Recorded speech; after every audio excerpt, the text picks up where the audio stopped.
Alright, here we are back at Keith's Garage, West Coast, with my project car that I'm fixing for my daughter to learn to drive in. This is a 98 Honda Accord EX 2.3 liter 4-cylinder, and I'm just now finishing the final stages of the JDM engine and transmission swap.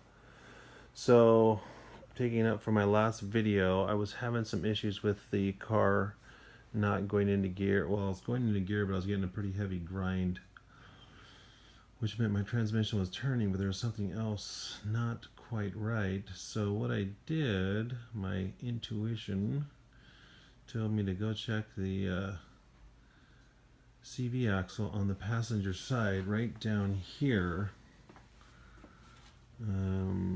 There's two CV axles. Obviously, the one on the passenger side is about 25 inches, and the one on the driver's side is, I think, 39 or something like that. And you get access to it by taking off this passenger side tire, and it's right there on your hub. So I did take a look at that because it just didn't seem right when I put it in, because I put in two brand new CV axles on both sides. So I noticed that it was sticking out about that far from the transaxle part of the transmission, where it goes in the slot, little threaded slot it goes into. And I remember taking it out, and it only had about a 1/16 to an 1/8 of an inch gap. So that's where I went first to check, and sure enough, after about working with this dumb thing, taking it in and out about 3 or 4 times, about an hour and a half later, I finally got it to seat in correctly, and that was my major problem with the transmission not turning. So what you can do to test that is I jack the car up, and if I turn by hand with my hand the CV axle on this side over here, it should turn the wheel on that side, and it wasn't. So I knew it wasn't engaging.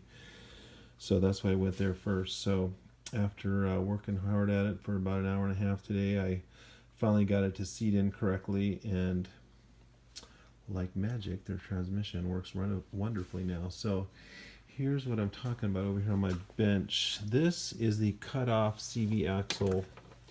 When you get a JDM engine and transmission combination, they leave the CV axle in. Of course, this is where they cut it off. It's actually about 25.5 inches long. But right here on the end of the CV axle, there is, on the splines on the very end, there is a clip on the end that goes in, and it's got a little bit of play on it. And mine was only going in up to about right here, so it had this big gap. So I knew it had to be pretty close to this edge right here, within like a 1/16 of an inch or so, maybe an 1/8 at the most. So what was happening was this little clip was not getting pushed in all the way or seating correctly. You can see it moves around a little bit. So I put a little bit of oil on here and lubed it up, and after working around with it, I was finally able to get it in.